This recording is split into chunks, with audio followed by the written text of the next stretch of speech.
Security force na singa mari tampaki chingna ba mafam singda thibo humbugi thabuk chathabada khusu kulai kaya phangma ngamkhre madugi manungsan na Kampokpi district ki New Kaithen Mami police station gi manungsan na leba S Mongpi da thibo humbugi thabuk chathabada kulai kaya phangma ngamkhi kulai singa dugi manungda magazine ga loina na SLR ama 303 rifle ama single barrel ama magazine ga loina na 9mm pistol ama 303 rifle maru local made pampi bomb yauna kulai kaya phangma ngamkhi nakala moromda Imphal East district ki Yangang Pukpi police station gi manungsan na leba Tuchin village amadi Saibol village tagi security force singna thibo humbugi thabuk chathabada kulai kaya phangma ngamkhi kulai singa dugi manungda single barrel ama kg 5 gi Burmese electronic IED bomb ani bofeng radio set ama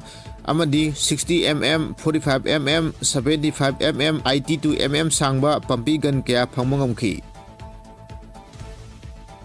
Manipur के हाने की chief minister Oramba नोंथमम बीरेंगी बंगलोदा चौकीदार ओइदुना लेबा नेपाली अमा ngarang ayuk mahak ki bedroom da siduna leiramle hairi police तगी फंगवा पाव अमगी मतुंग इना siduna leiramलिबा चौकीदार अदुगी ममिंग रमेश थापा सही 53 अपोकपा प्रेम थापक कवि महक नेपाल दगी नि हाइरी महक असि हेबिचुअल ड्रिंकर नि हाइरी लखिद्रबा रमेश की असिबा हक्सांग नेपाल दगी महक की इमुंग मनुंग लाकलगा पोस्टमार्टम तौनबा रिम्स की मेरल संगदा थमखरे हाइरी थगदुक अदुगा मरी लेनना इम्फाल पुलिस स्टेशन ना केस अमा लखोटखरे हाइरी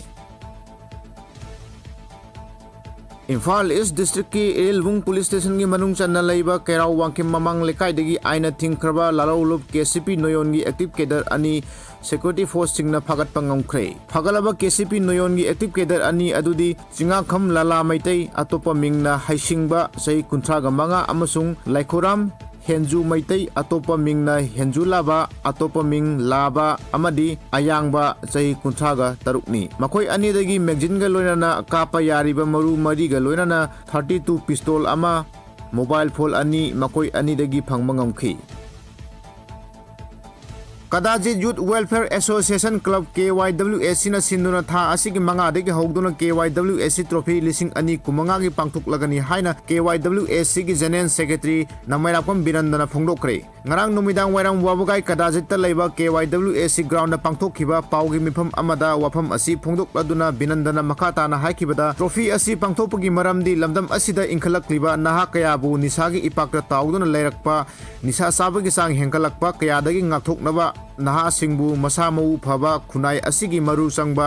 sanaroi amam oinabagi pandamda khongthang asi lokhalakpani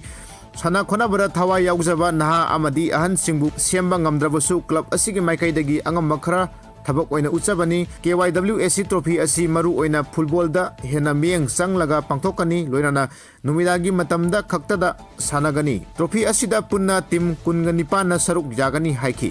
daki 2025 sigi tournament si team kungani pana saruk jaraga dewa trophy si pangthok sagani dogai koigi hariba tournament si pangthokpagi maram si lamdam asida aduga irei ka asida leiriba naha sing inkhalagriba sing bisa pusana mangal laba aduga nisa pusana irang naraba mayam asidagi akoina kharadang warabsu kannabagi damakta amadi sanababu pamjariba football su pamjariba isa sing su sing nauk sing mayam am horolibsi kharadang warabsu club asina akoi semba ngamba mafung phana sembiba ngamdraga su club asigi saitigi angam bakradi sibong ngami haibadumadi akoina usanabagi damakta nasigi kewak trophy si pangthok jabani